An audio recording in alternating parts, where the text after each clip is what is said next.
আজকে সবসময় বলা হচ্ছে ধর্ষণ, আমাদের দেশের আইনে ধর্ষণের মধ্যে মেয়েদেরকে রাখা হয়েছে ভিকটিমে, ছেলেরাই শুধু ধর্ষণ করতে পারেন। কে বলেছে এই কথা? ভারতবর্ষে তো 18% পুরুষ মানুষের ধর্ষণ হয়। একটি ছেলেও সব কাজ করবে, একটি মেয়েও সব কাজ করবে। আমি ছেলের মায়েদের বলতে চাই, কতকাল আমার বাবু কিছু পারে না, বৌমা তুমি বাবুকে দিয়ে কাজ করাছো কেন? পুরুষ মানুষ কামের বশীভূত হন, পুরুষ মানুষকে না সেক্স দিয়ে যা খুশি করিয়ে নেওয়া যায়, মেয়েদের তেমনি লোভ আর অর্থ। তোমার চোখে সমাজটা ঠিক কিরকম? সমাজটা খুব বায়াসড। মেয়েরা যদি কোনো কথা বলেন সেটা সব জায়গায় গ্রাহ্য হয় এবং পুরুষটিকে প্রমাণ করতে হয় তিনি সেটা করেননি। কিন্তু পুরুষ যদি কোনো কথা বলেন আবার তখনও পুরুষটিকেই প্রমাণ করতে হয় যেটা সত্যি। এই বায়াসনেস জানি না কবে কাটিয়ে ওঠা যাবে। একটা মেয়ে যৌন চাহিদা থাকাটা কি ভীষণ অন্যায়? কে বললো এ কথা? তাকে যে ধর্ষিতই হতে হবে, সে যে কখনো ধর্ষক হতে পারবে না এ কথা কে বলেছে? কেন এম্পাওয়ার্ড ওমেন কি রান্না করবেন না? এম্পাওয়ার্ড ওমেন সংসার করবেন না? তার স্বামী পুত্র থাকতে নেই, কন্যা থাকতে নেই, সেই সংসারে তিনি রান্না করলেও ছোট হয়ে যান। এই পুরুষতান্ত্রিকতার ভূত মাথার উপর চেপে আসছে বলে অর্ধেক পুরুষ মানুষ তো বলতেই পারেন না আমি অত্যাচারিত, আমার বউ আমায় মারে, শাশুড়ি এসে দুঘা পিটিয়ে যায়। যে তোর যদি না পোষায় বউয়ের সঙ্গে তাহলে তুই তাতে আলাদা থাকতে পারবি। কই ছেলেরা তো এভাবে বড় হয় না। ছেলেরা প্রথম থেকেই জানে তাদের দায়িত্ব নিতে হবে, মেয়েদেরকে তো সেটা শেখাচ্ছি না আমরা। তুমি বসে আছো শ্বশুরবাড়ির সম্পত্তি নেবে, বড়ের সম্পত্তি নেবে, ভাইয়ের সম্পত্তিতে ভাগ বসাবে, কেন? এই মনোভাবে আমরা মেয়ে বড় করব কেন? এই যে মেয়েটি চলে গেল 15 বছরে, এবার রাত দখল হবে, এবার বলা হবে উই ওয়ান্ট জাস্টিস, এবার বলা হবে যে একটি বাবা মায়ের কোল খালি হলো তো, যে বাড়িতে বাবার কোনো কথা বলার ভূমিকাই নেই, মায়েরা কথা বলছেন, মেয়েদের জীবনও নষ্ট করে দিচ্ছেন। বাংলা সিনেমা এরকম বহু চরিত্র হয়েছে। 7 পাকে বাঁধা সিনেমাটি তার সবচেয়ে বড় উদাহরণ, যেখানে সুচিত্রা সেন বলেছিলেন মা তোমার মতন মায়ের জন্য কত মেয়ের যে সংসার করা হলো না। পুরুষ সব কিছু যেমন পারেন না, নারী আপনারাও কিন্তু পারেন না। আমরা নারী, আমরা সব পারি বললেই হবে, আমরা এখনো অনেক কিছু পারি না।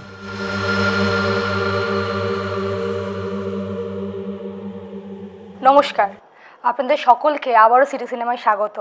আমার পাশে এই মুহূর্তে যিনি রয়েছেন তিনি একজন রাজনীতি বিশ্লেষক তো বটেই, পাশাপাশি অল বেঙ্গল মেন্স ফোরামের প্রেসিডেন্ট শ্রী মাননীয় নন্দিনী ভট্টাচার্য।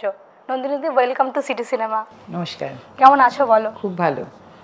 আচ্ছা, আমরা প্রশ্নে ঢুকি এবার। প্রশ্নটা হচ্ছে যে তুমি একজন নারী বিদ্বেষিত নয়, আমি সেই কথাটা আসবোই না, কিন্তু পুরুষদের নিয়ে কাজ করা কিভাবে শুরু? প্রথমে বলে নিই, রাজনৈতিক বিশ্লেষক এককালে ছিলাম, এখন আর মোটেই নেই। কারণ যেই কাজটা করি তার সঙ্গে যদি ওই কাজটাকে রাখি দুটো যাবে না। কারণ আমার কাজটা বা আমাদের কাজটা খুব অরাজনৈতিক রাখতে চাইছি এখন পর্যন্ত। কারণ যদি রাজনীতির সঙ্গে মিলিয়ে ফেলি তাহলে যে কথাগুলো বলা যাবে না। আর দ্বিতীয় কথা, আমি তো নারী বটেই, নারী বিদ্বেষীও নই একদম, সেটা খুব ঠিক কথা বলেছো। আর দ্বিতীয় কথা, এই কাজটা তো হয়ে গেল 8 বছর দেখতে দেখতে, আর কীভাবে এই কাজটা এসেছি প্রায় সবাই জানে। কিন্তু যেহেতু আজকে এখানে এসেছি, এটা তো একেবারে একটা অন্য জনার, দর্শকরাও হয়তো একেবারে আলাদা, এবং আমি তো খুবই ধন্দে, কারণ এখানে যারা আসেন তারা একেবারে এন্টারটেনমেন্ট ওয়ার্ল্ডের লোকজন। সেখানে আমার ডাক পড়েছে, এটাতে আমি নিজেই প্রথম থেকে খুবই ধন্দে আছি যে এখানে আমি কেন। সেটা হচ্ছে যে 2017 সালে একটি প্রখ্যাত চ্যানেল থেকে আমাকে ডাকা হয়। তখন আমিও জানতাম না 19শে নভেম্বর আন্তর্জাতিক পুরুষ দিবস। সেখানে কথা বলার জন্য ডাকা হয়, এবং অবশ্যই বলা হয় যে পুরুষদের জন্য যে খুব কথা বলার জন্য ডাকা হয়েছিল তেমন না, কারণ তখন তো আমি পুরুষদের নিয়ে কখনো কাজ করিনি। বলা হয়েছিল এমনি কিছু হিউম্যান রাইটস এই হিসেবে কথা বলতে হবে, এবং সেখানে গিয়ে কিছু মানুষজনের সঙ্গে আলাপ হয়, কিছু ছেলেদের সঙ্গে যারা এই কাজটা করে, এবং ওদের সঙ্গে আলোচনা ইয়েতে আমার কিছু কথা ওদের ভালো লাগে। তখন ওরা আমায় বলে যে দিদি তুমি আমাদের সঙ্গে জয়েন করো। সেই থেকে এই শুরু কাজে। তারপর থেকেই ক্রমশ এই কাজের ভেতরে ঢুকে যাওয়া, এই কাজটাই স্বপ্ন হয়ে ওঠা, এই কাজটাই ভিশন এবং মিশন হয়ে ওঠা, হতে হতে আজকেই হয়তো তোমার সামনে এসে বসে। এই কাজটার প্রতি ভালোবাসা কি করে তৈরি হয়েছে তোমার? দেখো, আমি আগে কলেজ লাইফ থেকে ভাবতাম এরমভাবে, প্ল্যাটফর্ম কিছু ছিল না, কিন্তু ভেবেছি সবসময়। তারপরে এই কাজটা করতে এসে দেখেছি যে এত বিপর্যস্ত পুরুষ মানুষ এবং তাদের পরিবার, এই যে তারপরে আমাদের অন্য সংস্থা হলো নতুন, তার রেজিস্ট্রেশন হলো, তার অফিস হলো, সেই করতে গিয়ে প্রত্যেক দিন এত মানুষ, এবং তার মধ্যে নারীর সংখ্যা কিন্তু একটা বিরাট, যারা এই পুরুষের মা, বোন, স্ত্রী, মেয়ে। তার ফলে আস্তে আস্তে এই কাজটার মধ্যে যখন ঢুকলাম, দেখলাম এটা ভীষণ প্রয়োজন, এবং এই কাজটা করাটা আমাদের দেশের এবং সারা পৃথিবীরই একটা অত্যন্ত জরুরি কাজ, যেটা কেউ দেখছেন না। এবং এর ফলে বহু নারীও ক্ষতিগ্রস্ত, যেটা কারো নজরে পড়ছে না। আমরা ওমেন এম্পাওয়ারমেন্ট বলতে এমন একটা জিনিস বুঝছি, এই নারীরা তার আওতার বাইরে চলে যাচ্ছেন, এরা কিন্তু তার মধ্যে পড়ছেন না, এদের কথা কেউ ভাবছেনই না। যার ফলে সেই করতে করতে একটা সময় এই কাজটাই হয়ে দাঁড়ালো স্বপ্ন, এই কাজটাই মানে প্রয়োজন, এইটাই ভিশন, এইটাই মিশন, এবং এই কাজটাই করতে হবে, আর অন্য কিছু করা যাবে না। এই কাজটাই ঢোকার পর তো প্রচুর গালাগালি, প্রচুর ভালোবাসা পেয়েছে, কি করে সামলাও এই দুটো বিষয়? ভালোবাসা এত বেশি পেয়েছি বা পাই, গালাগালিটাকে গায়ে লাগে না। তোমার চোখে সমাজটা ঠিক কিরকম? সমাজটা খুব বায়াসড, মানে আমাদের সমাজ কেন পৃথিবীতেই সর্বত্র মনে হয় মেয়েরা যদি কোনো কথা বলেন সেটা সব জায়গায় গ্রাহ্য হয় এবং পুরুষটিকে প্রমাণ করতে হয় তিনি সেটা করেননি। কিন্তু পুরুষ যদি কোনো কথা বলেন আবার তখনও পুরুষটিকেই প্রমাণ করতে হয় যে এটা সত্যি। এই বায়াসনেস জানি না কবে কাটিয়ে ওঠা যাবে। কিন্তু বর্তমান সমাজে যে পরিমাণ ঘটনাগুলো ঘটছে একের পর এক, পুরুষের হাত কিন্তু অধিক। পুরুষের হাত অধিক বলতে বুঝলাম না। সামনেই আমরা দেখলাম একটা অভয়ার ঘটনা ঘটেছে। অভয়াতে এখনো প্রমাণ হয়নি কার হাত অধিক তার মধ্যে। আচ্ছা, তেমনি গতকাল একটি ঘটনা ঘটেছে, একজন বাবাকে তিনি বাজি ফাটানোর প্রতিবাদ করেছিলেন বলে তাকে মিথ্যে মামলা দেয়া হয়। সেই মিথ্যে মামলাতে সহ্য করতে আঘাত না পেরে তাকে তার 15 বছরের মেয়ে সুইসাইড করলেন। এতে পুরুষের হাত কোথায়? তার বাবাকে যে মিথ্যে মামলা দেয়া হলো, এটা কে ডিসাইড করে দিল পুরুষের হাত অধিক? এরকম একটা অভয়ার ঘটনা, আর এরকম অনেক অভয়ের ঘটনা যে আছে যেটা সামনেই আসছে না। ঠিক গত বছর 9th আগস্ট যখন স্বপ্নদীপ চলে গেলেন তখন লোকে বলছেন পুরুষ মানুষ তাকে রেপ করেছে, কিন্তু সেটা তো পুরুষ মানুষ গেছেন। আমি কিন্তু তখন বলেছিলাম দাঁড়িয়ে যে নারীদের হস্টেলেও এই ঘটনা প্রত্যেক দিন ঘটে চলেছে, আপনারা খোঁজ নিন। কেউ নেননি, তাহলে হয়তো অভয়া ঘটনাটাকে অন্তত তখন থেকে আগল দেওয়া যেত। কেউ তো শোনেননি কথা। কিন্তু সমাজ তো পুরুষদেরকে একচোখা হিসেবে সবসময় জাজ করে। সেটাই বলতে চাইছি, কারণ একটা মেন্স কমিশন থাকলে আজকে হয়তো জানা যেত প্রত্যেক দিন কত পুরুষ নির্যাতিত হন, কারণ তারা কোথাও একটা বলার জায়গা পেতেন। বছরের শেষে একটা ডেটা বা স্ট্যাটিস্টিক্স আসতো, এবং এই কারণে কত নারী আবার নির্যাতিত হচ্ছেন শুধু সেই পুরুষের মা বলে, বোন বলে, স্ত্রী বলে, বা এই যে মেয়ে বলে।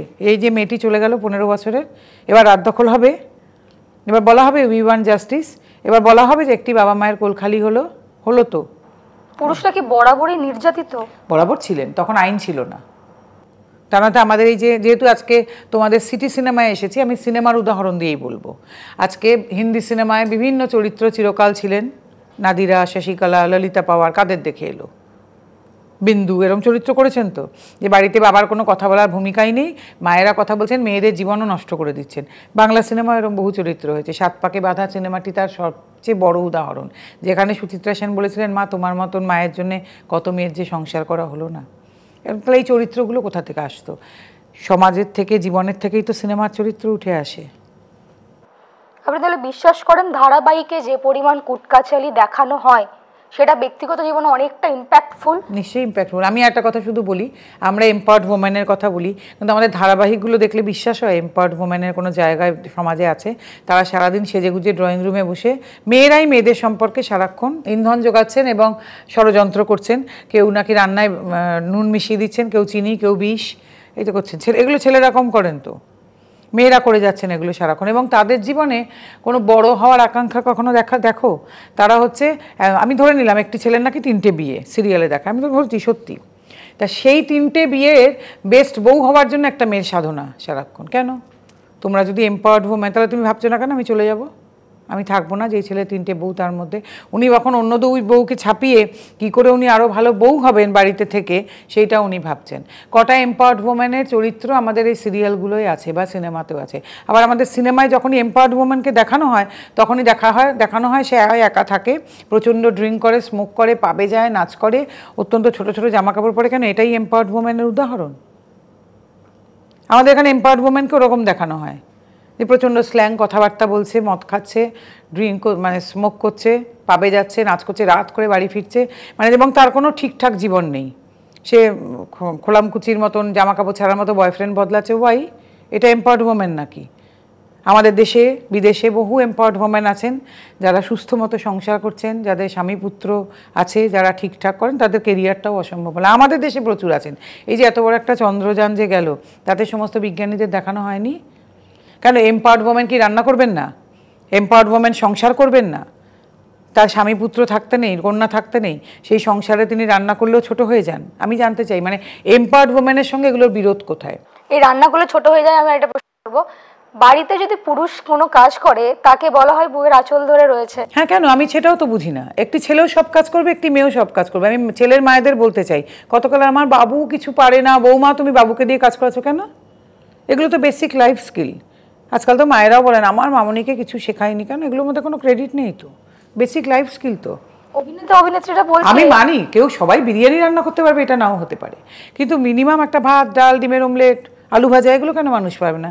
আর চা করাটা তো ছেড়েই দিলাম, ওটা তো কোনো কথাই হতে পারে না। প্রত্যেক পুরুষেরও সব কাজ করতে শেখা উচিত। বিদেশে গেলে আপনারা করেন না? আপনার ছেলেরা করে না? এখানে থাকলে বলবে আমার বাবুকে আমি দিয়ে কোনো কাজ করেনি, তুমি কাজ করছো কেন? তোমার মতে কি নারী পুরুষ নির্বিশেষে সমান? হ্যাঁ, একদম। যদি কেন এই নিয়েই তো এত তর্ক, এই নিয়েই তো এত ঝগড়া, সমানাধিকার। তাহলে সব জায়গায় সমান হন আপনারা, সব কাজেও সমান হতে চান। হয় কি আদৌ? না না না, আদৌ হয় না। নর্দমা পরিষ্কার করার কাজে কোথায় মেয়েরা নামেন? নামেন। আজকে সবসময় বলা হচ্ছে ধর্ষণ, আমাদের দেশের আইনে ধর্ষণের মধ্যে মেয়েদেরকে রাখা হয়েছে ভিকটিমে, ছেলেরাই শুধু ধর্ষণ করতে পারেন। কে বলেছে এই কথা? ভারতবর্ষে তো 18% পুরুষ মানুষের ধর্ষণ হয়, মেয়েদেরকে তো ভাবাই হয়নি তারা প্রিডেটর হতে পারেন। কেন? মেয়েদের মধ্যে ধর্ষকামিতা নেই, এ কথা কে বলেছে? বলেছে কেউ? ধর্ষক কেন হতে পারেন না? কেন মেয়েরা ধর্ষক? আমি এটা জানতে চাই। কোনো মেয়ের মধ্যেও তো এই প্রবৃত্তি থাকতে পারে, কেন থাকবে নাই বা? এটা তো প্রত্যেক মানুষের একটা প্রবৃত্তি, এবং নারী পুরুষ যদি সমান হন তাহলে মেয়ের মধ্যেও থাকতে পারে। একটা মেয়ে যৌন চাহিদা থাকাটা কি ভীষণ অন্যায়? কে বললো এ কথা? তাকে যে ধর্ষিতই হতে হবে, সে যে কখনো ধর্ষক হতে পারবে না, কথা কে বলেছে? কোথায় কথা লিখে দেওয়া আছে? আমাদের সংবিধানে যে একটা তৈরি করে দেওয়া হলো, তার মানে কি মেয়েরা আজও অবজেক্ট? কিন্তু মেয়েদেরকে সাবজেক্ট হতে দিতে চাওয়া হচ্ছে না, এবং মেয়েরাও সেটা মেনে নেন। কর্পোরেটে গিয়ে সেক্সুয়াল হ্যারাসমেন্ট, ছেলেদের ঢোকানোই হলো না। আরে মেয়েরা আপনারা তো হতে চাইছেন, পশে বলা হলো prevention of sexual harassment of women. কেন কর্পোরেটে কি এমনি হ্যারাসমেন্ট হয় না? আপনার মেয়ে বসই আপনাকে গালাগাল দিল, সেটা হ্যারাসমেন্ট না? সেটা আপনি সেক্সুয়াল হ্যারাসমেন্টের মধ্যে কী করে ঢোকাবেন? তাহলে মেয়েরা কি বরাবরই ভিকটিম কার্ড প্লে করে? প্লে করে না, মেয়েরা ভিকটিম হয়ে থাকতে ভালোবাসেন তো। সাবজেক্ট হতেই চাইলেন না তো আপনারা কোনো দিন। আপনারা প্রোভাইডার হতে চাইলেন কোনো দিন? একটা মেয়েকে বড় করার সময় কি বলা হচ্ছে? তোর পড়াশোনা, তোর চাকরি, যদি শ্বশুর বাড়িতে বনিবনা না হয় সেই জন্য চলে আসবি। বলা হয় যে তোর চাকরি, তোর পড়াশোনা, আমাদেরকেও দেখবি। আমি শ্বশুর শাশুড়ি বাদই দিলাম, না হয় দেখবেনই না।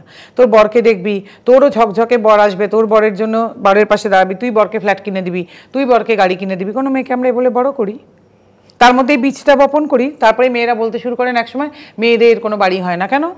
একটা মেয়ে বাড়ি কেন? চাকরি করে বাড়ি কেন?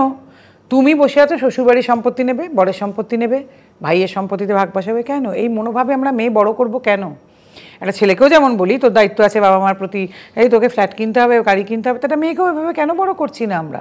কেন তার মাথায় এটা ঢোকাচ্ছি যে তোর চাকরি, তোর পড়াশোনা, যদি তোর ভবিষ্যতে বনিবনা না হয় শ্বশুরবাড়ি আর বরের সঙ্গে, যাতে তুই আলাদা থাকতে পারিস। ছেলেদের সেটা বলি যে তোর যদি না পোষায় বউয়ের সঙ্গে, তাহলে তুই যাতে আলাদা থাকতে পারবি। কই, ছেলেরা তো এভাবে বড় হয় না। ছেলেরা প্রথম থেকে জানে তাদের দায়িত্ব নিতে হবে। মেয়েদেরকে তো সেটা শেখাচ্ছি না আমরা। নিজের বাবা মার দায়িত্ব নিতে কজন মেয়েকে শেখাচ্ছি? কোনো কোনো মেয়ে মনে করেন তাদের দায়িত্ব নেওয়া উচিত, তারা নিচ্ছেন। তাই জন্যে আমাদের তো বড় করাটাই ভুল। আমরা মেয়েদেরকে প্রোভাইডারও তো শেখাচ্ছি না। এদেশের আইন হওয়া উচিত মেনটেনেন্সের, যে খোরপোশের আইন হওয়া উচিত, যে যে বেশি মাইনে পান তিনি খোরপোশ দেবেন। আমি ধরে নিলাম খোরপোশের আইন রাখা হবে, অ্যালিমনি। আমাদের তো আবার ডাউরি ভীষণ অন্যায়, খোরপোশ ভীষণ ন্যায়। বন আবার পণ দেওয়া নেওয়া দুটোই কিন্তু অপরাধ। কিন্তু আজ পর্যন্ত কোনোদিন শুনেছেন পণ দেওয়ার জন্য কোনো মেয়ের বাবাকে ধরা হয়েছে? ধরা হয় না কিন্তু। তাহলে কেন পণ দিচ্ছেন? কেন আপনি পণ দিয়ে মেয়ের বিয়ে দিচ্ছেন কেন? দেওয়া তো উচিত না। সেই মেয়েই বা বিয়ে করছে কেন? বরং গ্রামের দিকে কিছু কিছু মেয়ে অনেক স্মার্ট আজকাল, পণ দিলে আর বিয়ে করছেন না, চলে যাচ্ছেন। এখানে শহরে শুনেছেন কজন মেয়ে? মেয়েরা কি লোভী? এক কথা মেয়েরা লোভী। পুরুষ মানুষ কামের বশীভূত হন। পুরুষ মানুষকে না সেক্স দিয়ে যা খুশি করিয়ে নেওয়া যায়। মেয়েদের তেমনি লোভ আর অর্থ। আমি তাই বলি, সব মেয়েকে বলছি না, সব জায়গায় তো একটা ব্যতিক্রম থাকে। সব পুরুষ মানুষই কি তাই জন্যে? পুরুষ মানুষেরও ব্যতিক্রম আছে। মেয়েরা ভীষণ লোভ। মেয়েদের এই মানে একটা বৃহদাকার বংশের মেয়েদের লোভের জন্য তো মেয়েদের এত সর্বনাশও হয়। তোমায় নায়িকা বানাবো, তোমায় গায়িকা বানাবো, মডেল করে দেবো, এই করে দেবো, তাই করে দেবো, এই করে বহু মেয়ের জীবন নষ্ট হয়নি? হয়েছে তো বহু মেয়ের। মেয়েদের এই লোভের জায়গাটা প্রবল। অবশ্যই সব মেয়ে নন। আচ্ছা, আমি আর একটা প্রশ্ন। তুমি লোভ যেই কথাটা বললে, ধরো সিনেমায় কাজ দেবো এরকম পরিচালকের কথা তো আমরা প্রচুর শুনলাম। এই আচ্ছা, উল্টো দিকটা কখনো শোনা যায় না কেন? আজকে তো বহু ছেলে আছেন, এটা জানবে যে যেইখানে যার ক্ষমতা প্রবল সেখানে কিন্তু তিনি শোষণ করেন। পৃথিবীর সর্বত্র, সংসারেও কিন্তু তাই। যেই শ্বশুর দোর্দণ্ড প্রতাপ, অনেক পয়সা আছে, সেই শাশুড়ি কিন্তু বউকে জ্বালান। আবার যেই শাশুড়ির একটু কমতি, সেই বউ শাশুড়িকে এরকম বিরক্ত করে মারে। এখন বউয়েদের কাছে সব আইনগুলো হয়েছে, তাই না? বউরা শাশুড়িকে জ্বালিয়ে মারছেন। শাশুড়ি তো খুব একটা ওমেন্স কমিশনে গেলেও থানায় গেলেও খুব সুবিধা হয় না, বউ গেলে সুবিধা হয়, তাই বউরা শাশুড়ি পেছনে লাগছেন বেশিরভাগ ক্ষেত্রে। তো আমার কাছে কথা, যেটার কথা বলছিলাম, প্রোভাইডার, মেয়েরা কোনোদিনও কেন বলতে পারছেন না যে আমি বেশি রোজগার করি? তা কোর্টে দাঁড়িয়ে বলুন না যে আমার স্বামী আমার থেকে কম রোজগার করে, আমি ওনাকে দেবো মেনটেনেন্স। সেদিন তো আপনি এম্পাওয়ার্ড ওম্যান হলেন, সেদিন তো আপনারও সম্মান বাড়লো, আপনি প্রোভাইডার হলেন। সেদিন তো আক্ষরিক অর্থে আপনারা যে স্বাধীনতার কথা বলেছেন, আপনারা যেটা হতে চেয়েছেন সেদিন হলেন। যে বলুন সবাইকে যে আমি আমার হাজব্যান্ডকে মেনটেনেন্স দিই, সেদিন তো সত্যি সম্মান এলো আপনার কাছে। তার আগে কিসের সম্মানের কথা বলেন আপনারা? পুরুষের স্বাধীনতা কি আছে বলে তুমি বিশ্বাস না করো? না, কোনোদিন ছিল না। একসময় মা, বাবু, বা এখানে যেও না বাবু, ওটা করো না, বিয়ে হলো, বউ, বোনেরাও মাঝে মাঝে অনেক কন্ট্রোল করে। আমাদের কাছে কিন্তু এরকম কেসও আসে, সবটাই কিন্তু স্ত্রী নয়, মা বোন জীবন শেষ করে দিচ্ছে। আছেন অনেক বোনেরাও খুব ভাইকে কন্ট্রোল করে, দেখবে। তারপরে এলো বউ, বড় বাবু হয়েছে তখন বউয়ের আর কি উনি, তারপরে যেই বয়স হয়ে গেল, হয় ছেলের বউ নয় মেয়ে, সারাক্ষণ কন্ট্রোল করছে। পুরুষতান্ত্রিক সমাজ বলে যে আমরা ব্যাখ্যা করি, এই সমাজে তাহলে পুরুষতান্ত্রিক সমাজে পুরুষের ভূমিকা খুবই কম। পুরুষতান্ত্রিক সমাজটা ইজ অলওয়েজ কন্ট্রোলড বাই পুরুষ মানুষ। আছে তার মধ্যে মেয়েরাও প্রচুর। এই যে পুরুষতান্ত্রিকতায় দীক্ষিত নারী, যে বাড়িতে মেয়েদের কথাতে সব কিছু চলে, বেশিরভাগ বাড়িতেই আজও, চিরকাল কিন্তু সেটাই চলে এসেছে। একটা বাড়িতে ধরো তোমার ঠাকুমা, দেখবে চেষ্টা করেছেন তার বাপের বাড়ির নিয়মকানুনগুলো করার, ইমপ্লিমেন্ট। আমার মার ক্ষেত্রেও আমার মা চেষ্টা করেছেন, মানে যে বাড়ির আবার ঠাকুমা দুর্দণ্ড প্রতাপ, তার বাপের বাড়ির নিয়মগুলোই চলছে, সেখানে আমার মা গিয়ে হয়তো সুবিধা করতে পারছেন না, শাশুড়ির নিয়মটা চলছে। মানে এইগুলো না এরমভাবে চলে এসছে। এবং বাড়িতে এই যে বলা হয় না যে ছেলেদের সবসময় বড় মাছের পিস, দুধের কাছে, এগুলো কারা দেন? মেয়েরাই তো দিয়েছেন, ঠাকুমা, দিদিমা, জেঠিমা, কাকিমা, মায়েরা। পুরুষ মানুষ তো এগুলোর কোনোদিনও ছিলেন না অন্দরমহলের ব্যাপারে। আবার মেয়েদের ভয় দেখানো হয়েছে কি সবসময়, যা শ্বশুরবাড়ি বুঝবি মজা, শাশুড়ি ননদ এমন দেবে না, বলা হয় কি ভাসুর আর শ্বশুর দেবে। তাহলে পুরুষতান্ত্রিকতা, আর পুরুষতান্ত্রিকতা সবচাইতে বড় শিকার তো পুরুষ মানুষ, তাই না? প্যাট্রিয়ার্কাল সোসাইটি করে করে পুরুষ মানুষের মাথা খাওয়া হয়েছে, আর পুরুষ মানুষ ভাবছেন আমি বিরাট কর্তা। আর সেই কর্তা যখন নিজের উপর অত্যাচার হচ্ছে আর কথা বলতে পারছেন না, এই পুরুষতান্ত্রিকতার ভূত মাথার উপর চেপে আসছে বলে অর্ধেক পুরুষ মানুষ তো বলতেই পারেন না আমি অত্যাচারিত, আমার বউ আমায় মারে, শাশুড়ি এসে দুঘা পিটিয়ে যায়। এই মারাতে আরেকটা কথা জিজ্ঞেস করব, একজন পুরুষ যদি সমাজে গিয়ে বলে আমি বউ পিটিয়েছে, সমাজ খিলিয়ে নেবে পুরো। হ্যাঁ, ছেলেরা সবার আগে হাসে, নিজের বন্ধুরা হাসে সবার আগে, সহানুভূতি তো মেয়েরা বরং অনেক সময়। কালকে আমার একটি মেয়ে ফোন করেছিল তাদের কলিগের ব্যাপারে, যে জানেন তো এরকম আমাদের একটি কলিগ একটি ছেলেকে এরকম এরকম এরকম হচ্ছে। আমার কাছে অনেক মেয়েরা কিন্তু কলিগদের নিয়ে আসে, ছেলেরা সবার আগে হাসে। অথচ সেই যেই ছেলেটা হাসছে সবার আগে, ও হয়তো বা বাড়িতে বউয়ের কাছে মার খায়, কিন্তু এখানে সে দেখাচ্ছে ও বিরাট রবিনহুড, আমি খুব ভালো আছি, ও দেখ মার খায় বউয়ের কাছে। কিন্তু এই যে পুরুষ মানুষের আয় আরও বেঁধে বেঁধে থাকি, এই সেন্সটা পুরুষের মধ্যে এখনও গ্রো করেনি। যেদিন গ্রো করবে আপনা আপনি সব এগিয়ে যাবে, মেয়েদের মধ্যে যেটা গ্রো করেছে। আমি আরেকটা প্রশ্ন করব এখানে, ধরুন একটা মেয়েকে একজন পুরুষ কোনো অকথ্য ভাষায় গালাগালি করেছে, তার নামে এফআইআর, তার নামে মামলা, রাস্তাঘাটে থাপ্পড় তো জোরে আছেই, সেটা আমি আর বলছি না। এই বিষয়গুলো কি আমরা নিজেরাই তকমাগুলোকে তৈরি করে দিয়েছি? মানে কোন পুরুষ মানুষের ওপরে যে অত্যাচারগুলো বা পুরুষ মানুষকে ইঙ্গিত করা, মানে কোনো খারাপ কথা বললেই ঠাটিয়ে চর, মামলা, কোর্ট কাছারি, এই তকমাগুলো কি আমরা তৈরি করে দিয়েছি? আমার কাছে কথা এটা কেউই কাউকে বলতে পারেন না, কোনো পুরুষও কোনো নারীকে এটা করতে পারে না। আর রাস্তাঘাটে নারীদের হাতে আইনগুলো তুলে দিয়ে আমরা এই সুবিধাগুলো করে দিয়েছি না। আজকে যদি এগুলো জেন্ডার নিউট্রাল হতো, যে যেটা 323 ছিল আইপিএসতে, যে মারধর মারামারি, নারী যদি মারতে পারেন তাহলে একজন পুরুষও মারতে পারেন, এই জায়গাটা যদি আমাদের থাকতো তাহলে না এসব অনেক কমে যেত। একজন নারী জানেন যে তিনি এই চর মেরে গালাগাল করে সব কিছু করে পার পেয়ে যাবেন, কারণ পুরুষটির কোথাও যাওয়ার জায়গা নেই, না মেন্স কমিশন আছে না কোনো আইন আছে। যদি এটা থাকতো যে পুরুষটিও গিয়ে সঙ্গে সঙ্গে কমপ্লেন করতে পারেন নারীটি মারলে এই সব কিছুর জন্য, তাহলে ব্যাপারটা কিন্তু অনেক কম থাকতো। মেয়েদের কি চক্ষু লজ্জা অনেক কম? না না, অবশ্যই অবশ্যই মেয়েরা একটু লজ্জা, এইসব ব্যাপারে লজ্জা কম পান। পুরুষ মানুষ এই ব্যাপারে লজ্জা, কারণ ওই যে ভেতরের যে এটা আছে না ইগো, আমাকে একটা মেয়ে থাপ্পড় মেরেছে, এই কথা আমি বলবো। এই যেমন ছেলেদের যখন গার্লফ্রেন্ডরা ছেড়ে চলে যায়, ছেলেরা খুব লজ্জা পান বেশিরভাগ। আমি অনেক কলেজে লেকচার দিতে গিয়ে শুনি, তো আমাকে কলেজের প্রফেসররা, মহিলা প্রফেসররা বেশি বলেন এটা, জানেন তো নন্দিনীদি, ওদের একটা ব্রেকআপ হয়েছে, আজকালকার তো ব্রেকআপ আজকে হচ্ছে কালকে ছেড়ে যাচ্ছে, ছেলেরাগুলো দেখি কেরিয়ার নষ্ট হয়ে যাচ্ছে, ঘরে ঢুকে যাচ্ছে, ডিপ্রেশন হয়ে যাচ্ছে, মেয়েরা কিন্তু ব্যাপারটাকে নর্মালি নিয়ে বাড়ির সামনে ধর্নাও দিচ্ছে। হ্যাঁ, কিন্তু ছেলেরা না লজ্জা পায়, কারণ ছেলেদের লজ্জা পায় কেন, এই যে পিয়ার গ্রুপ, তারা বলবে হ্যাঁ তুই কি, তোকে ল্যাংমেরে চলে গেল, তুই কি, এই যে ব্যাপারটা না ওদের ভীষণ ভেতরে লাগে, আত্মসম্মান। কিন্তু এটার মধ্যে তো এমন কিছু নেই, সম্পর্ক তো আর আগেকার দিনের মতো তো ব্যাপারটা এখন নেই। আজকালকার দিনে সম্পর্ক 1 বছর টিকলে তো সেলিব্রেশনের উপযুক্ত, বিয়ে 5 বছর টেকা মানে আগেকার দিনের 50 বছরের মতন। তো এগুলো নিয়ে তো ভাবাভাবির কিছু নেই। আজকালকার দিনে সম্পর্কের আয়ু এরকমই। তার কারণ কি, আরেকটা কথা বলি জানো, আমাদের সময় তো এত সারাদিন হোয়াটসঅ্যাপ, সারাদিন যোগাযোগ, সারাদিন ফোন, কোথায় গেছো ভিডিও কল করে দেখাও, এসব তো ছিল না। তার ফলে কি একে অপরের জন্য একটা অপেক্ষা ছিল, একে অপরের প্রতি একটা অন্যরকম শ্রদ্ধা ভক্তি সম্মান ছিল। আজকাল তো আর জানবে তুমি যে সারাক্ষণ যদি এত যোগাযোগের মধ্যে থাকো না, খুব বেশি দিন আসি সম্পর্কগুলো কথা বলার কিছু নেই তো, নেই তো কোনো কিছু কথা বলার, না কোনো কিচ্ছু নেই, কোনো রহস্য নেই, কোনো কথা মানে কিছু নেই, সব ফুরিয়ে গেছে তো কথা বলা। 1 বছর টানতে পারলে বিরাট ব্যাপার, কি টানবো। আর এই জন্য যার ফলে আমাদের কাছে অনেক মানে আসছে কেস, হয়তো 8 বছরের প্রেম 3 মাসের মাথায় 6 মাসের মাথায় ডিভোর্স করতে আসছে। কারণ যে মানুষটার সঙ্গে তুমি 8 বছর ধরে ঘুরেছো আর তারপরে 6 মাস ধরে তুমি দেখছো আর তো কিছু নেই, কারণ বিরক্ত লাগছে। আর বিয়ে আর প্রেম ব্যাপারটা তো একরকম না। প্রেমের সময় তবু যাই হোক ওর বাড়ি যেত, এর বাড়ি যেত, ওই সময়টুকু অন্তত আলাদা থাকতো। এখন তো সেটাও নেই। আর দেখছে এই বাবা এই লোকটাকে তো সহ্যই করা যাচ্ছে না, বা এই মেয়েটাকে তো সহ্যই করা যাচ্ছে না। একটা যাযাবরের দৃষ্টিপাত বলে লেখা আছে, তাতে ছিল বিজ্ঞান দিয়েছে বেগ, কেড়ে নিয়েছে আবেগ। তো এই বেগের দুনিয়ায় আমরা আছি, হাতে হাতে মোবাইল, এত ডেটা ফ্রি, এত ইন্টারনেট, এত সব কিছু, তো তখন আবেগ তো এরকম হবেই। তখন আবেগ সম্পর্কের মধ্যে সিনেমা কতটা ইম্প্যাক্ট ফেলে? প্রচুর। মেয়েরা ভাবছে আমাদের এরকম জীবন হবে, মানে ফিল্ম স্টার। আর তারপরে এখন কি হচ্ছে, আগে তো এরকম এত এক্সপোজার ছিল না, এখন তো সারাক্ষণ দেখছি। ইভেন আমরা দেখছি ফিল্ম স্টাররা কীভাবে পার্টিতে যাচ্ছেন, সেই এগুলো তো আসে না। পিঙ্ক ভিলা একটা কী সব আছে না, তোমাদের এখান থেকেও বোধহয় দেখানো হয়। তো তারপরে ভাবছে কি এইটাই জীবন। এবার আমি যদি খুব ভুল না করে থাকি, যে ফিল্ম স্টাররা বিভিন্ন জায়গায় পার্টিতে পোশাক টোশাক পরে যান, ওগুলো বোধহয় হায়ারিংয়ে পাওয়া যায়, আবার বোধহয় ওনারা ফেরত দিয়ে দেন রোজ রোজ নতুন পোশাক। কিন্তু এরা তো বুঝতে পারছে না সেটা। এরা ভাবছে বাবা এত দামি দামি পোশাক কিনছে, এরা কিনতে মগ্ন হয়ে যাচ্ছে, ভাবছে আমারও এরম পোশাক রোজ চাই, ওরকম চুল, ওরম গয়না, ওরম পোশাক। ভাবছে আমাদের কেন রোজ এরম পার্টি হবে না, আমরাও রোজ এরম পার্টিতে যাব। কিন্তু ওনাদের ওটা ইনভেস্টমেন্ট লাইফের, বা ওটাই ওনাদের জীবন।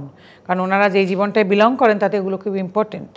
পার্টিতে থাকা, লাইমলাইটে থাকা, 10টা লোকের সঙ্গেই নেটওয়ার্কিং। কিন্তু এই সাধারণ মেয়েরাও মনে করতে হয়তো শুরু করছে যে আমাদের কেন এই জীবনটা হবে না, আমরা কেন এরকম জীবন পাবো না। ছেলেদের ক্ষেত্রেও কিন্তু হচ্ছে এরকম, বহু ছেলের ক্ষেত্রেও এটা হচ্ছে, আমাদের কেন এরকম বডি হবে না, আমরা কেন এরকম হব না। মানে সবার ক্ষেত্রে এটা খুব একটা ভুল ইম্প্যাক্ট ফেলছে। কিন্তু রূপলী পর্দায় দেখা সেই অভিনেত্রী বা অভিনেতাকে দেখার পর যে আমার পোশাক দেখি, তুমি যেটা কথা বলছিলে, সেইটা যখন আমরা নিজেরা পড়ি বা পাড়া দিয়ে হেঁটে যাই, পরে কিন্তু কাকু কাকিমা সম্মান করে না। কথা হচ্ছে কি, ওইটা একটা অন্য জীবন। হ্যাঁ, তুমি রূপলী পর্দায় যাদের দেখছো তারা সবসময় যেরকম ধরনের মেকআপ করেন, তারা যেই জীবনটায় বিলং করেন, আমরা তো সেটা করি না।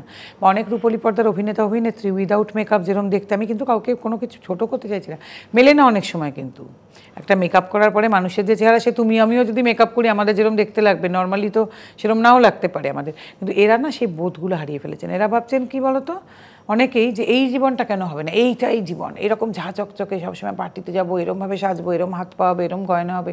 তার ফলে তাদের এই সাধারণ জীবনটা না ভালো লাগছে না। কারণ এটা কী রোজকারই ডাল ভাত খাওয়া জীবন, এরম জীবন কেন হবে, জীবন ওরম হতে হবে। সেই মরিচিকার পেছনে ছুটতে গিয়ে অনেকে কিন্তু অনেক কিছু হারিয়ে ফেলছেন। তখন মনে হচ্ছে আরও টাকা দরকার, আরও টাকা হলে ওরম জীবন হবে। কিন্তু জীবন তো সবসময় ওরকম না, সবার একটা আলাদা আলাদা জীবন। ওনাদের একটা আলাদা লাইফস্টাইল, আমাদের একটা আলাদা লাইফস্টাইল, সব কিছু তো একরকম হয় না। আর সবাই সেলিব্রিটি হওয়ার চেষ্টা করছেন আর কি। অনেকের হয়তো ফিল্ম স্টার হওয়ার ইচ্ছে ছিল, হয়নি। এখন তো শুনি ইনস্টাগ্রামে ফলোয়ারের ওপর নির্ভর করে অনেক রোল টোল দেওয়া হয়। অনেকে ভাবছেন এরকম নেচেকুদে ইনস্টাগ্রামে যদি অনেক ফলোয়ার হয়, তাহলে আমি পরিচালককে পাঠালে হয়তো আমাকে রোল টোল দেওয়া হবে। কিন্তু ওনারা বুঝতে পারছেন না 22 লাখ ফলোয়ার মানে কিন্তু 2200 ভোটও নয় অনেক সময়। তাহলে তোমার ফলোয়ার ওখানে মানেই তুমি রোল পাবে, এরকম না। আমি দেখেছি বহু অবদমিত কামনা বাসনা অনেকে ছিল তো, যে আমরা হিরো বা হিরোইন হব, হয়নি। এখন ইনস্টাগ্রামে নেচে কুদে তারা হিরোইন বা হিরোইন ভাবছেন। এগুলো যদি কোনো রকমের পরিচালকের চোখে একবার পড়তে পারি, আমি হব সেটা। এই ভয়ঙ্কর একটা রিল কালচার আমাদের দেশে তো এখন, মানে জাতীয় কালচারটাই হয়ে গেছে রিল বানানো। তো এতে যে কত পরিবার নষ্ট হয়ে যাচ্ছে না, সে চিন্তার অতীত। এবং মায়ের সঙ্গে মেয়ে রিল করছেন, আবার মায়ের মাও রিল করছেন, দেখছি তো সব। কেউ ভাবছেন না আমি কোথায় আছি, কীরকম বাড়িতে থাকি, আমি কি সোসাইটিতে বিলং করি, আমার চেহারাটা এক্স্যাক্টলি কীরকম। এটা কিন্তু আমি বডি শেমিংয়ের কথা বলছি না, কিন্তু একজন ফিল্ম স্টার, যদি আমি মহিলা বা পুরুষ নির্বিশেষে বলছি, তারা তো এটাই করেন, তারা সবসময় মেনটেন করেন নিজেদের, তাদের ওটাই কাজ। ওটা কিন্তু তাদের ইনভেস্টমেন্টও, তার মধ্যে কোনো অন্যায় নেই। তারা আজকে রিল করছেন যখন, তো সেটা যেমন দেখায়, আমরা আজকে সাধারণ মানুষ বাড়িতে আমরা তো সেরকমভাবে সবসময় নিজেদের মেনটেন করি না, তো সেটা করলে সেটা দেখো না। আর আমার একটা কথা খুব মনে হয়, এই যে ধরো এত রিল আমরা দেখি, কোথাও দেখেছো, আমি এটা স্পেসিফিক্যালি খুব মহিলাদের ক্ষেত্রে বলছি, কারণ রিল তো মহিলারাই বেশি করেন ছেলেদের থেকে, যে বেশিরভাগ মহিলার ক্ষেত্রে কোথাও তুমি দেখছো কোথাও ইন্টেলিজেন্স, কোথাও এই যে মানে এডুকেশন, এই সব কিছুর মানে একটা ইমপ্রেশন যে এই নিয়ে আমরা একটা রিল, মেধার স্ফুরণ, বুদ্ধিমত্তা, কী বলবো, এই যেটাকে বলে এম্পাওয়ার্ড ওমেনের রিল, মানে এটা কটা আছে? আমি তো দেখি না। যে যত পারছেন নিজের শরীরকে দেখাচ্ছেন, মানে অঙ্গভঙ্গি। হঠাৎ সেদিন দেখছি একটি মেয়ে এমন একটা অদ্ভুত জামাকাপড় পরা, রাস্তার মধ্যে কিছুর মধ্যে কিছু নেই, হঠাৎ নাচতে শুরু করে দিল, এবং শরীরের শুধু বিভিন্ন অঙ্গভঙ্গি। মানে এগুলো না আমার খুব জানতে ইচ্ছা করে, এগুলো এক্স্যাক্টলি কী? মানুষও কিন্তু আস্তে আস্তে বিরক্ত হচ্ছেন, খুব বিরক্ত বোধ করছেন মানুষ, কারণ জানবে ওই জিনিসগুলো না খুব স্পেসিফিক কটা অঙ্গভঙ্গি আছে, তার বাইরে আর তুমি যেতে পারবে না। তো এবং একই জিনিস দেখতে দেখতে মানুষের আবার বিরক্তি আসছে, কারণ ওর মধ্যে তো তোমার কোনো মেধা নেই, কোনো ইন্টেলিজেন্স নেই, কোনো জ্ঞানের কথা নেই, কোনো কিছু জানার ব্যাপার নেই, যার ফলে মানুষের বিরক্ত লাগে খানিক দিন বাদেই। বর্তমানে স্টুডেন্ট হোক অথবা প্রাপ্তবয়স্ক, জ্ঞানের বড্ড অভাব আমরা দেখেছি। জ্ঞানের মানে পড়াশোনার অভাব, জ্ঞানের অভাব বলবো না, ওদের না কোনো গভীরতা নেই, পড়াশোনা নেই। যেমন তুমি যদি ওদের জিজ্ঞেস করো না যে আচ্ছা তোমরা খবর শোনো, কাগজ পড়ো, কিছু না, বললেই বলবো কি খবরে কি শুনবো, খালি পলিটিক্সের কচকথাটা শুনতে হবে। তো আমি যে রাজ্যটায় আছি, যে দেশটায় আছি, সেটাই কি হচ্ছে না হচ্ছে, সেটার গতি প্রকৃতি কোন দিকে যাচ্ছে শুনতে হবে। পলিটিক্স মানে কি খারাপ নাকি? পলিটিক্স মানে তো খারাপ হতে পারে না। আমার রাজনৈতিক চেতনাটা তো ভীষণ দরকার, কারণ রাজনীতি নেই এমন কোনো জিনিস নেই, সংসারেও রাজনীতি আছে। বললেই তুমি শুনবে এই পলিটিক্সের কচকচ মানে কিছু বুঝলাম না, আমি যে রাজ্যে আছি, যে দেশে আছি, তাতে কি হচ্ছে জানবো না। আজকে আমি একটা সাপোজ একটাই কথা বলি, আজকে মহারাষ্ট্রে একটা ইলেকশন হয়েছে, খানিকক্ষণ আগে এটা ডিসাইড হয়েছে তার কে মুখ্যমন্ত্রী হবেন, তো এটা আমাদের জানতে হবে না? জানাটা তো আমার জন্য জরুরি। আমার দেশের কি জিডিপি, আমার দেশের কি ফিসক্যাল পলিসি, আমার দেশে কি হচ্ছে, আমার দেশে কবে কি মানে বলা হচ্ছে কোন প্রকল্প হবে, কবে কোথায় কি কি হচ্ছে, এগুলো জানতে হবে না আমাদের? সবাই মুখে আমি একই কথা শুনি, না খবর দেখি না, আমাদের বাড়িতে খবর চালানো হয় না। What is this? সমস্ত কিছুর উপায় হচ্ছে গুগল বা ইউটিউব। হ্যাঁ, এবং গুগলে সার্চ করে দেখেছি তো, একটি গাড়ি পড়ে গেছিল, বরযাত্রী গিয়েছিলেন, গুগলের রাস্তার ম্যাপ খুঁজ দেখি তারা পড়ে গেলেন, পড়ে গিয়ে মারা গেলেন। কিন্তু গুগল সব কিছুর সমাধান হতে পারে না। আমি আরেকটা কথা জিজ্ঞেস করবো, যখন নারী পুরুষ নিয়ে এতটা কথা হচ্ছে, পুরুষ মানুষ কি মেয়েদের শারীরিক গঠন, শারীরিক ক্ষমতা এই সমস্ত নিয়ে কথা বলে? ক্ষমতার ব্যাপারটা অন্য, গঠন নিয়ে তো খানিকটা কথাবার্তা তো নিশ্চয়ই বন্ধুদের মধ্যে যখন হয় বলে, নিশ্চয়ই বলে। শুধুমাত্র কি তাই আলোচনার বিষয় থাকে? সেটা একটা বয়সে হয়তো থাকে, তারপরে পুরুষ মানুষ একটা বয়সের পরে আর এগুলো নিয়ে কথা বলে না, শুধু নিজেরা যখন একত্রিত হয় আমার ধারণা। কারণ যেহেতু আমি পুরুষ মানুষ নিয়ে একটু বেশি কাজ করি, তখন এই খেলাধুলা, রাজনীতি, দেশের পরিস্থিতি, টাকা পয়সা, এইসব নিয়ে আলোচনা করে। এবং তোমার তো মেয়েও একটা গ্রুপ রয়েছে, তো মেয়েদের কি আলোচনা হয়? সেই মেয়েদের আলোচনাটা তো সবসময় একটু আলাদা। আবার জেনারেলি একটা বয়সের পরে তো মেয়েরা শ্বশুরবাড়ি একটা বড় আলোচনার বিষয়, শ্বশুরবাড়ি, হাজব্যান্ড, তারপরে শাড়ি গয়না, ছেলে মেয়ের ভবিষ্যৎ, ছেলে মেয়ে কী করছে না করছে, এই পুরুষ আর নারীর আলোচনার কিন্তু একদম আলাদা। কিন্তু আমি এটা একটা জিনিস খুব দেখেছি, যেহেতু আমার তো স্কুলের বন্ধু বান্ধব নানা রকম গ্রুপ আছে, মেয়েদের মধ্যে কিন্তু এই যে রাজনীতি, দেশ, নানা রকম আলোচনা, ফিনান্সিয়াল আলোচনা, এগুলো কিন্তু কম, অপেক্ষাকৃত একদমই কম। পুরুষ আর নারীর আলোচনার যে টপিক, এটা কিন্তু একদম ভিন্ন। মানে দুটো মানুষ কখনো এক হতে পারে না? নারী আর পুরুষ না, যেহেতু ডিফারেন্ট তো একদম।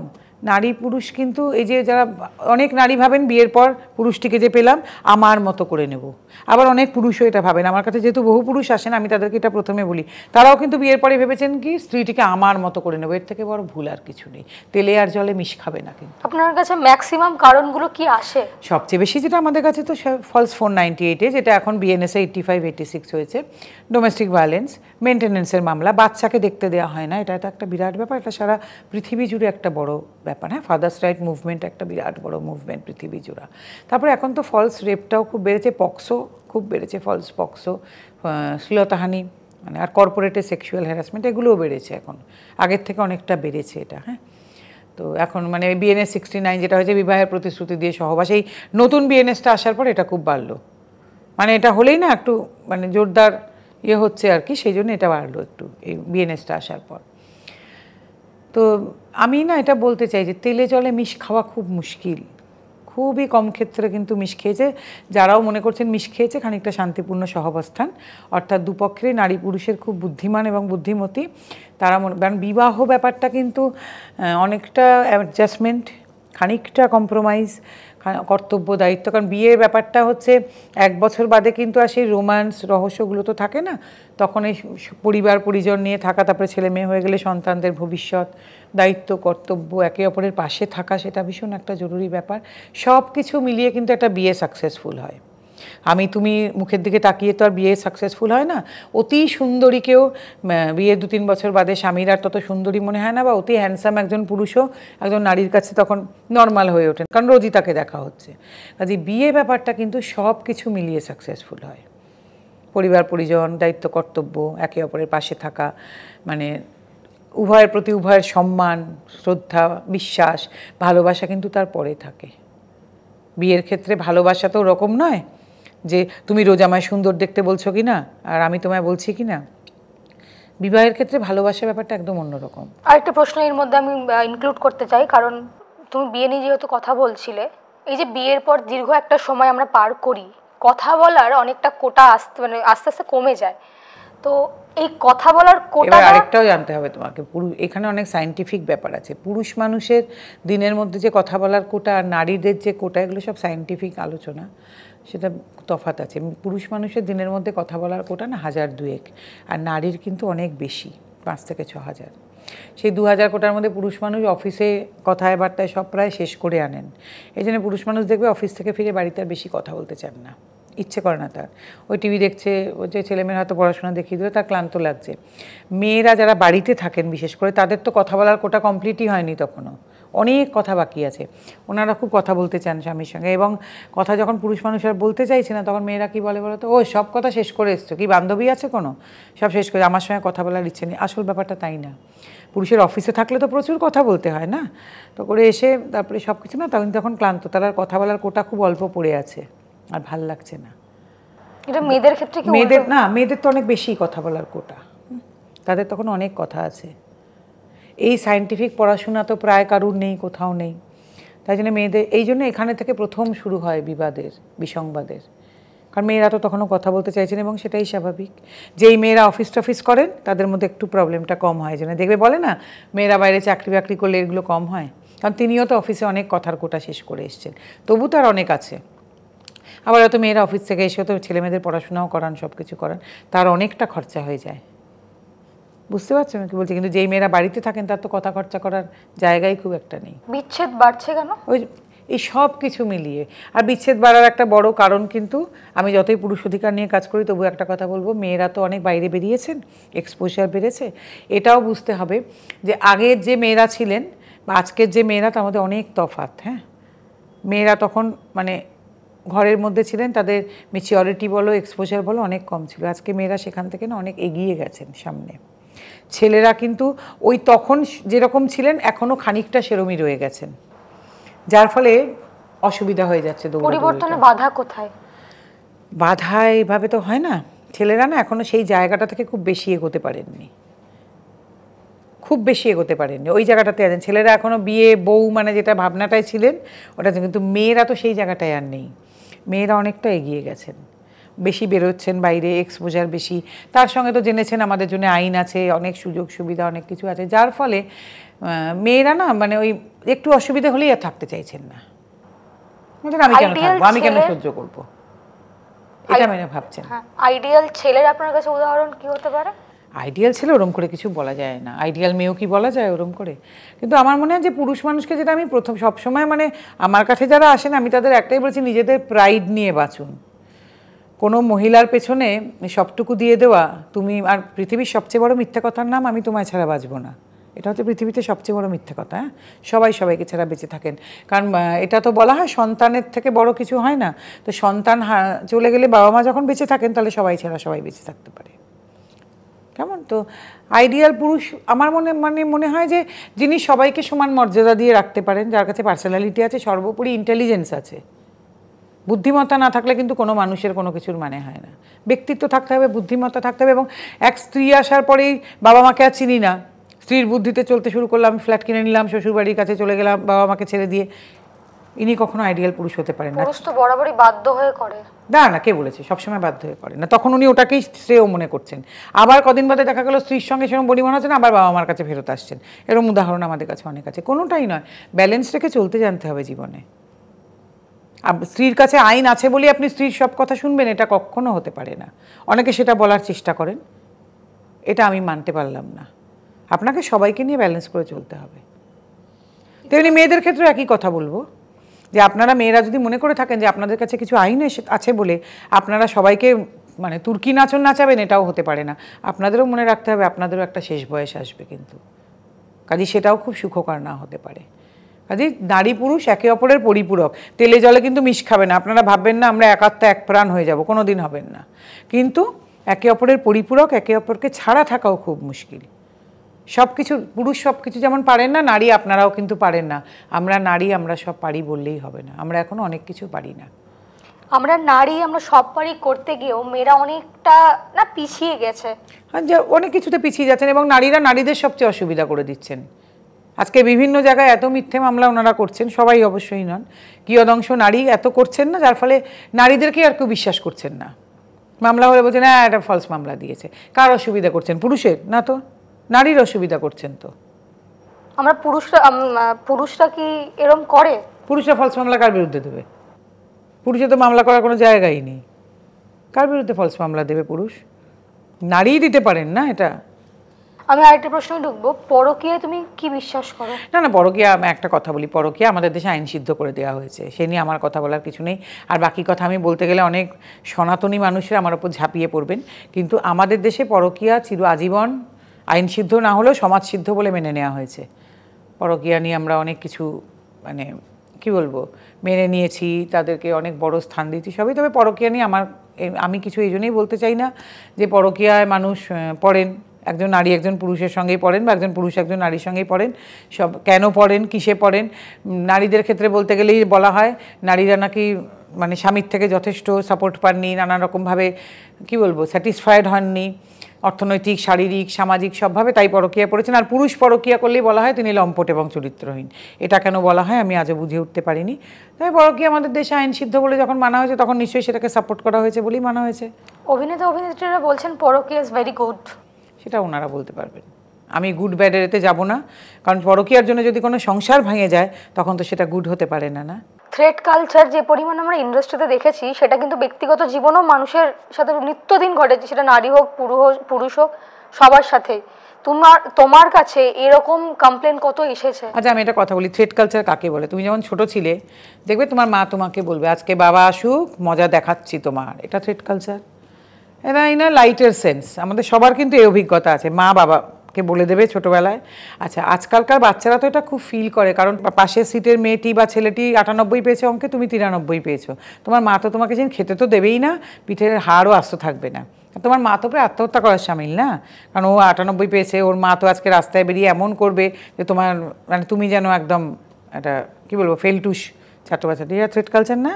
এই যে মায়েরা সারাদিন, এটা মায়েরা বেশি করে বাবাদের থেকে, সারাদিন যে বাচ্চাগুলোকে তাড়িয়ে নিয়ে বেড়াচ্ছে, বা বিভিন্ন রিয়েলিটি শোতে যে বাচ্চাগুলো আছে, যদি কোনো বাচ্চা বেরিয়ে যায় মানে আউট হয়ে যায় বা সেকেন্ড হয় বা জায়গা না পায়, মারা করে না মা বাবারা? কারণ মা বাবাদের কাছে ওই ছেলে মেয়েগুলো তো হচ্ছে মানে লাইমলাইটে থাকা যন্ত্র, টাকা রোজগারেরও মেশিন, যে আমাকে যে আজ খুশি ভাবতে পারেন, আমার কিছু আসে যায় না। এটাও তো থ্রেড কালচার। তাহলে তার কথা কেন উঠবে না আজকে? তাই সেই থ্রেড কালচারগুলোর কথা কেন উঠবে না যে এই পরের প্রজন্মকে ধ্বংস করে দেওয়া হচ্ছে বাপ মায়ের থ্রেড কালচারের চোটে? সেই ছেলেমেয়েগুলোর শৈশব হারিয়ে যাচ্ছে, নষ্ট হয়ে যাচ্ছে, তারা সারাক্ষণ কুকড়ে বেঁচে আছে যে আমি যদি ফার্স্ট না হই আজকে বাড়ি গেলে আমার হবে, আমার মা জীবন শেষ করে দেবে আমার। এটা থ্রেড কালচার না? তবে যে সারাক্ষণ মেয়েরা বিয়ের পর থেকে শ্বশুরবাড়ির লোককে বলছে না মামলা করে দেবো, কোর্টে যাব, আপনাদের সারা ফ্যামিলিকে একদম অবস্থা টাইট করে দেবো, তাই এটা থ্রেড কালচার না? তাহলে এগুলো নিয়ে কেন কথা হবে না? হবে তো।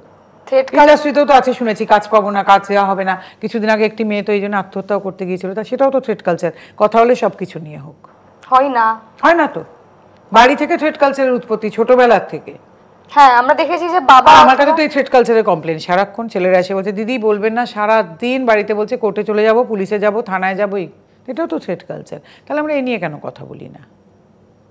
বরাবরই কিন্তু অফিসেও আছে, বসেরা দেন না। কিছুদিন আগে একটা হয়েছিল না HDFCর ওই একজন জেনারেল ম্যানেজার যার বোধহয় তারপরে সাসপেন্ড করা হলো, যাকে চলে এসেছিল হঠাৎ করে ক্লিপিংটা। এসব ছেলেপিলে মার্কেটিংয়ে আছেন, টার্গেট ওরিয়েন্টেড জব যাদের, তাদের কাছে জিজ্ঞেস করে দেখো কাকে বলে থ্রেট কালচার। বাড়িতে বরাবরই বাবারা অথবা দাদা বরাবরই থ্রেট কালচারের সম্মুখীন করে এসছে, হ্যাঁ এখনো না, সে আবার দাদারা খুব থ্রেট কালচার বোনেদের দিয়েছে না, এই খবরদার যদি শুনি প্রেম করছিস, এসব মানে এগুলোই না লাইটার নোট, কিন্তু এই থ্রেট কালচারও তো ছিল। কিন্তু বাবা তো ভিকটিম সেখানে। না না, বাবা তো ভিকটিম ছিল। আমার কাছে বহু মেয়ে আসেন বাবাকে নিয়ে, আচ্ছা, যে দিদি মা যা সারা জীবন বাবার উপর অত্যাচার করলো, এখন আপনাদের খোঁজ পেয়েছি তাই এলাম। অনেক মেয়ে আসে আমার কাছে। আচ্ছা, আপনার কি মনে হয় যে আপনি এই মেন্স ফোরামে যবে থেকে কাজে যুক্ত হয়েছেন তারপর থেকে পুরুষ নিজের কথা বলতে আরো বেশি করে পারছে? হয়তো একটু সাহস পেয়েছে, একটু। এত নিজেকে আমি করতে পারবো না, গ্লোরিফাই করতে পারবো না যে আমার কারণেই পেয়েছে, আমাদের কারণে। তবে আগের থেকে পুরুষ হয়তো এখন একটু মনে করেন অন্তত একটা সাহায্যের জায়গা আছে, হয়তো একটু কথা বললেও বলা যায়। আপনার অফিসে আমি শুনেছিলাম মানে যারা পুরুষরা আসেন মন খুলে কাঁদতে পারেন, মন খুলে হাসতে পারেন। হ্যাঁ, একটুখানি। আমাদের জায়গাটাকে আমরা এমন বানিয়েছি যে আসা মানে আড্ডা গল্প, হয়তো খাওয়া দাওয়া হচ্ছে, আড্ডা হচ্ছে, গল্প, অফিসের পরে অনেকে আসেন, আমরা সেটাই বলেছি এখানে আসুন গল্প করুন। অনেক মায়েরা আসেন, অনেকের বোনেরা আসে, অনেকের ওয়াইফ আসেন, যে এই যে false POCSO, false rape case, false শ্লীলতাহানি, অনেকের ওয়াইফ তো সম্মুখীন হতে হয় এটা, তাদের যে কী লজ্জা। অনেকেই আসে, গল্প করে, আড্ডা মারে থাকে। আমার অফিসে গেলে দেখবে অনেক এক একদিন এত মহিলা ভর্তি, ভাবতে পারবে না, সবার বাড়ির মেয়েরা অনেকে। আমার তো আছে বিএমএফ নারী শক্তি, ওই সবাইকে নিয়ে। বাইরে যদি পুরুষ কাঁদে ঠাটিয়ে দুটো চড় মারা হয় অথবা খিল্লি করা হয়, মেয়েরা কাঁদবেন, তবু কাঁদবেন। একদিন কাঁদতে কাঁদতে দেখবেন সবাই আপনাদের সঙ্গে, তারাও কাঁদছে। আপনি একা কান্না শুরু করুন, তখন দেখবেন যাদের কান্না আসছিল 2 জন 3 জন 10 জন, এভাবে একদিন 1000 জন হবে। আমি তো বলি বারবার। অসংখ্য ধন্যবাদ আমাদের শোতে আজকে আসার জন্য। আপনাদের সকলকে আবারও স্বাগত জানাই, এবং সমস্ত এন্টারটেইনমেন্টের গসিপ পেতে গেলে চোখ রাখতে হবে অবশ্যই সিটি সিনেমাতে। টলিউডের latest update, gossip and entertainment পেতে সাবস্ক্রাইব করুন শুধুমাত্র সিটি সিনেমা, আর ফলো করুন সিটি সিনেমার Instagram, Facebook, Twitter and ShareChat page.